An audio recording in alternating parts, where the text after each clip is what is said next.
ہم پڑھ رہے تھے الحمدللہ رب العالمین۔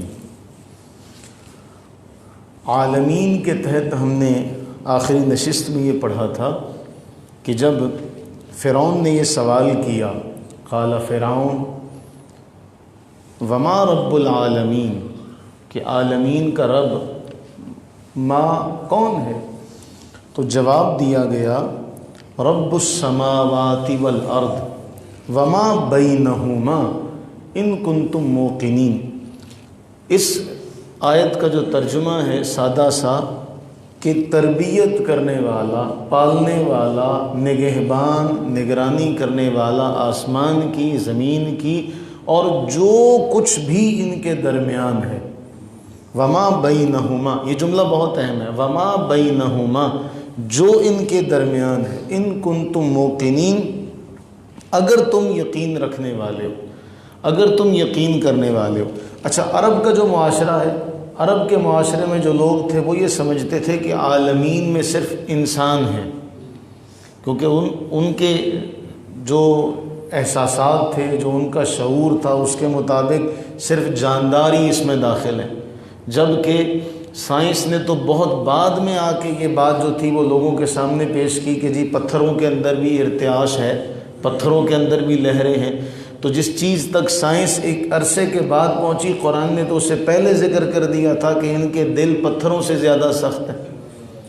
ثم قست قلوبکم، ان کے دل پتھروں سے بھی زیادہ سخت ہے، کہ پتھر بھی اللہ کے خوف سے گر پڑتے ہیں، پھٹ جاتے ہیں، ان سے پانی کے چشمے جاری ہو جاتے ہیں، پانی کے سوتے نکل پڑتے ہیں ان سے، وہ اللہ کے خوف سے گر جاتے ہیں۔ تو قرآن نے تو بہت عرصہ پہلے بیان کیا۔ تو قرآن کا جو عالمین لفظ ہے یہ اپنے اندر بہت بڑی وسعت لیے ہوئے ہے، اللہ کے علاوہ جو کچھ بھی ہے وہ عالم ہے، اور اللہ تعالیٰ اس ہر ایک کی اس کی مزاج کے مطابق اس کی تربیت فرما رہا ہے، یعنی جو اس کا تقاضا ہے، جو اس کا تقاضا ہے اس کے مطابق اللہ تعالیٰ ہر شے کی تربیت۔ اب ہم نے اگر ایک بات پر دیکھا جائے کہ جو اللہ کی تربیت کا انداز ہے ہر ایک کے ساتھ، عالم میں جتنے بھی افراد ہیں، چاہے وہ انسان ہوں، جنات ہوں، نباتات ہوں، جمادات ہوں، کچھ بھی ہیں، دیکھیے ایک بیج زمین پر گرایا جاتا ہے، وہ زمین میں جا کر پھولتا ہے، اب پھولنے کے بعد وہ ہر طرف سے پھٹ سکتا ہے، لیکن اللہ تعالیٰ کی حکمت بالغہ، قدرت کاملہ کا کمال یہ ہے کہ وہ صرف اوپر سے اور نیچے سے پھٹتا ہے، اور اس کے بعد اوپر سے کونپل شاخ نکلتی ہے، نیچے سے جڑ نکلتی ہے۔ آپ جیسے مرضی بیج کو زمین پر ڈالیں یہی کام ہوتا ہے کہ شاخیں اوپر کی طرف نکلتی ہیں۔ اب اگر زمین کا ہر ایک کا اپنا اپنا ایک تقاضا ہو تو جو اوپر کو نکل رہی ہے وہ اوپر کو کیوں جا رہی ہے، کونپل اوپر کو کیوں جا رہی ہے اور جڑ نیچے کو کیوں جا رہی ہے؟ یہ ہے اس کی تربیت کا ایک انداز۔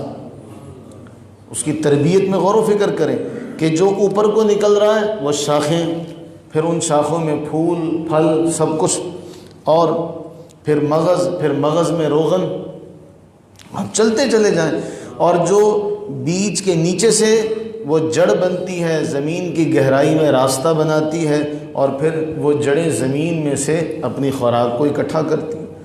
آپ نے اسی تربیت کا ہی ایک اور منظر ملاحظہ کرنا ہو تو آپ اپنی ذات کی طرف دیکھ لیں، جس طرح ہم نے پڑھا تھا کہ تم اپنی طرف دیکھو، یہ سنوریہم آیاتنا فی الآفاق، ہم تمہیں آفاق دکھانے کی بات ہے نا، یہ تو بہت دور کی بات ہے۔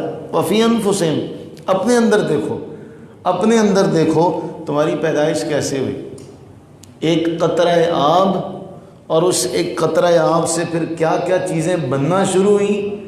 ایک قطرہ آب سے مختلف چیزیں بنی، آنکھ دیکھنے کے لیے، کان سننے کے لیے، زبان چکھنے کے لیے، ہاتھ پکڑنے کے لیے، پاؤں چلنے کے لیے، ماخذ اور منبع وہ پانی کا قطرہ ہے۔ ہر ایک کا کام پھر علیحدہ علیحدہ، ایک کام ہر ایک شے دوسری شے سے ٹکرا نہیں رہی۔ یہ ہے اس کی تربیت کا ایک انداز۔ اور امام شافعی رحمہ اللہ تعالی علیہ ایک مرتبہ شہتوت کے درخت کے سامنے کھڑے تھے۔ علامہ غلام رسول شہیدی رحمہ اللہ بیان کرتے ہیں کہ کسی نے امام شافعی سے پوچھا اللہ کے وجود کی دلیل کیا ہے، اللہ کے وجود کی کیا دلیل ہے؟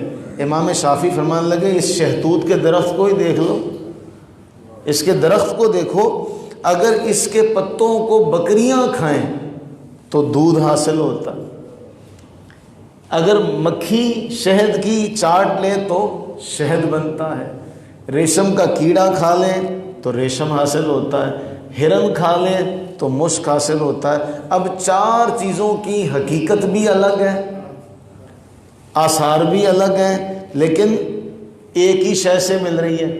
اب شہتوت کے پتوں کا تقاضا ایک ہی ہو سکتا ہے نا، ایک ہی ہو سکتا ہے، کیونکہ طبیعت واحدہ ایک ہی تقاضے کا مطالبہ رکھتی ہے۔ اب یا تو وہ اس سے مشک حاصل ہو، یا اس سے شہد حاصل ہو، یا اس سے ریشم حاصل ہو، یا اس سے دودھ حاصل ہو۔ یہ کیسے ممکن ہے کہ ایک ہی شے ہے اور اس ایک ہی شے سے چار مختلف عالم کے افراد، چار مختلف چیزیں حاصل ہو رہی ہیں؟ تو اب یہ ہے رب العالمین کی تربیت کا ایک انداز۔ قرآن فرما رہا ہے وَإِنَّ لَكُمْ فِي الْأَنْعَامِ لَعِبْرَةً، دیکھو تم جانور کھاتا کیا ہے۔ آپ میں سے جو دیہات سے وابستہ ہیں آپ وہ دیکھ لیں، چھوٹا سا کیڑا ہے، وہ چھوٹا سا کیڑا ایک قوی الجثہ جانور کھا لے تو اس کا منہ پک جاتا ہے، آپ کی مٹھی جتنی چڑیا ہے وہ اسی کیڑے کو کھاتی ہے، وہ اسی کیڑے کو کھاتی ہے، اسے کچھ نہیں ہوتا، اس کا معدہ کتنا ہوگا، وہ خود مٹھی بھر جتنی۔ تو جو قوی الجثہ جو منوں کے اعتبار سے خوراک کھانے والا جانور ہے اس کا منہ پک جاتا ہے، وہ کھا نہیں کچھ سکتا۔ اب جو وہ کھاتا ہے وہ سخت کتنا ہے، جو توڑی چارہ جو بھینس کھاتی ہے، گائے کھاتی ہے، وہ کتنا سخت ہے، اس کے مقابلے میں وہ جو کیڑا ہے وہ نرم ہی ہے۔ یہ ہے ربوبیت کا ایک انداز۔ فرمایا دیکھو تمہارے لیے جانوروں میں کتنا بڑا ثبوت ہے۔ نسقیکم مما فی بطونہ من بین فرس ودم لبنا خالصا سائغا للشاربین، ہم خون اور گوبر اس کے درمیان میں سے لبنا خالصا، خالص دودھ ٹھنڈا پینے والوں کے لیے فرد بخش، ہم کیسے تمہیں اس کے درمیان سے دودھ نکال کے تمہیں پلاتے ہیں۔ الحمدللہ رب العالمین، عالم کا پالنے والا، عالم کی تربیت کرنے والا۔ اس لیے قرآن بار بار یہ فرما رہا ہے غور کرو، غور کرو، تفکر کرو۔ تمہیں جتنا تم تفکر کرتے چلے جاؤ گے اتنا ہی اللہ کی قدرتوں کے قریب سے قریب تر ہوتے چلے جاؤ۔ اللہ سے دعا کریں باری تعالی ہمیں علم نافع عطا فرمائے، آمین ثم آمین۔